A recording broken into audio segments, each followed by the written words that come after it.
Hello दोस्तों, the incredible दुनिया में आपका स्वागत है। एडुकेशन किसी भी देश का विकास के लिए सबसे कोई ज़रूरी चीज़ है तो एडुकेशन है। आज के दौर में आप किसी भी डेवलप्ड कंट्री का एग्जाम्पल ले लीजिए, वहाँ की शिक्षा व्यवस्था बहुत ही तगड़ी होती है। अगर हम हमारे देश की शिक्षा व्यवस्था की बात करें तो बेसिकली हम रोट लर्निंग को ही प्रमोट करते हैं। लर्निंग मतलब क्या कि आपको कुछ चीज़ें रट के जाना है और एग्जाम हॉल में आपको लिख के आना है और अच्छे मार्क्स लाना है, बस काम खत्म।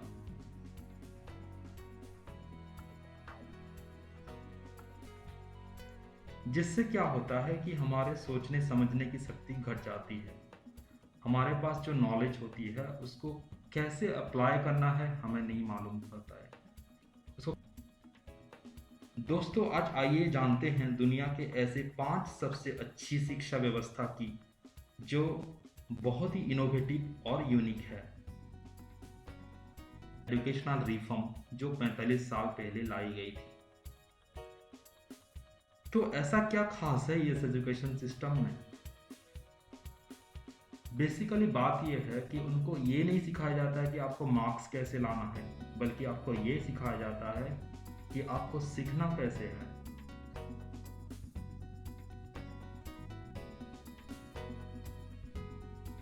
वहाँ पे ब्राइट स्टूडेंट्स और डल स्टूडेंट्स दोनों को ही एक ही जगह में रखा जाता है, ताकि जो डल स्टूडेंट्स या कमज़ोर बच्चे हैं वो जो थोड़ा पढ़ाई में अच्छे हैं उन बच्चों से कुछ सीख सकें।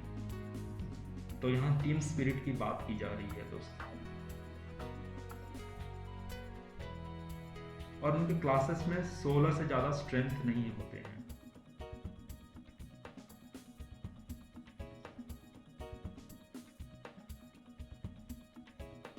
यहाँ पे साइंटिफिक एजुकेशन को काफ़ी प्रमोट की जाती है, जो कि इन्वेंशन और इनोवेशन के लिए बहुत ही ज़रूरी होता है।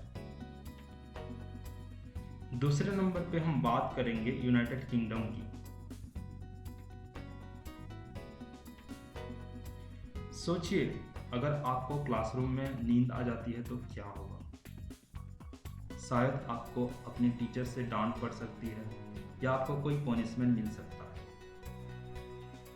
लेकिन दोस्तों, यूएलसी एकेडमी जो लंदन में है, वही एकेडमी सोने के लिए अलग से पीरियड रखती है। जी हाँ, सही सुना आपने दोस्तों।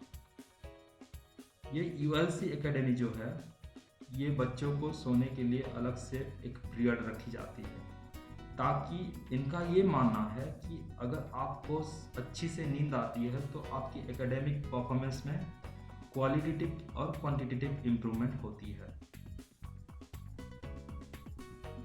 और ये एक नई तरह का आइडिया काफ़ी सक्सेसफुल भी रहा है।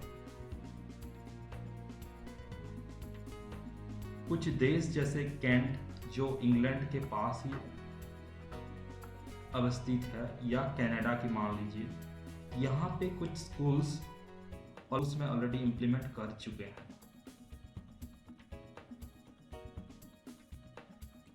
तीसरे नंबर पे हम बात करेंगे साइंस एंड टेक्नोलॉजी में तेजी से बढ़ते हुए एक देश की। हम बात कर रहे हैं चाइना की। यानी कि विज्ञान और तकनीकी क्षेत्र में इतना आगे रहने का एक प्रमुख कारण है कि इसका शिक्षा व्यवस्था बहुत ही अच्छी है।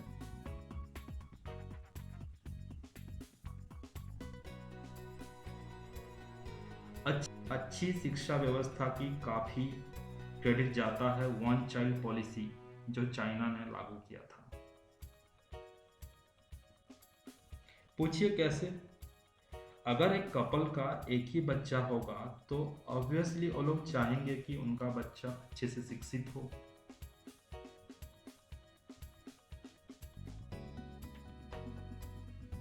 चाइना का education system problem solving oriented होता है। वहाँ पे ये किया जाता है कि आपको एक ग्रुप में बांटा जाएगा, कुछ बच्चों को एक ग्रुप में रखा जाएगा और उनको एक प्रॉब्लम दी जाती है जिसकी हल उनको निकालना होता है। तो यहाँ पे अगर एक लाइन में बोला जाए तो उनका सिस्टम बहुत ही प्राग्मेटिक और प्रैक्टिकल आप बोल सकते हैं, बहुत ही प्रैक्टिकल इन नेचर होता है।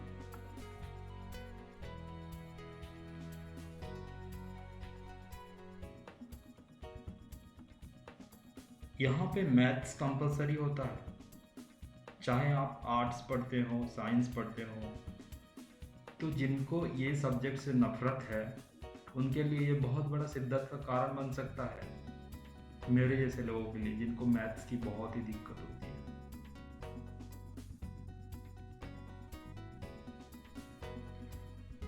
अब बात करेंगे देश नीदरलैंड की। यहाँ की सरकार एक नया एजुकेशन मॉडल लाया जिसका नाम था एजुकेशन फॉर न्यू ईरा। ये तकनीकी और आधुनिक शिक्षा व्यवस्था को प्रमोट करती है।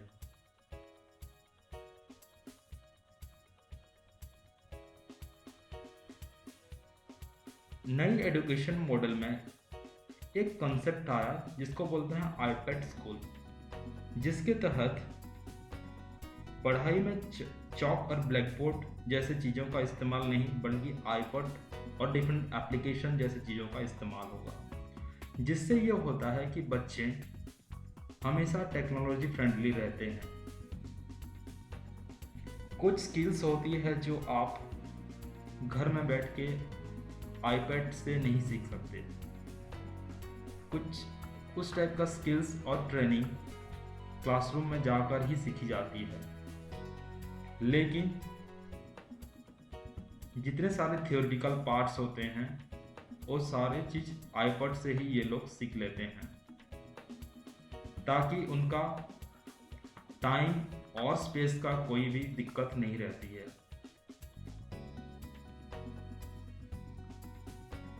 आखिर में हम बात करेंगे बेयरफुट कॉलेज की। ये एक एजुकेशन मॉडल है जो डेवलपिंग कंट्रीज में लाई गई है। डेवलपिंग कंट्रीज जैसे इंडिया में ये ऑलरेडी इम्प्लीमेंट हो चुका है।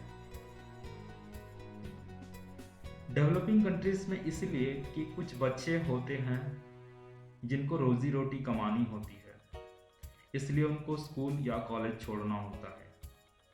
तो बेयरफुट कॉलेज का सिस्टम यही है कि आप दिन में आपका रोजी रोटी कमाएंगे, अब अपने जॉब करेंगे, काम जो भी करना है करेंगे, और शाम को आपको स्कूल या कॉलेज जाके आपको शिक्षा लेनी होती है।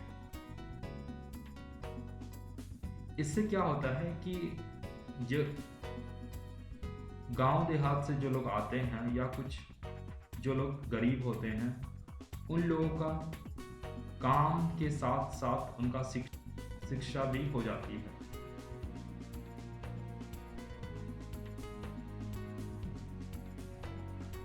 ये 5 एजुकेशन सिस्टम में आपको कौन सा अच्छा लगा कमेंट बॉक्स में ज़रूर बताइएगा, और आपके हिसाब से हमारा इंडिया का एजुकेशन सिस्टम कैसा होना चाहिए, आप अपना ओपिनियन जरूर दीजिएगा।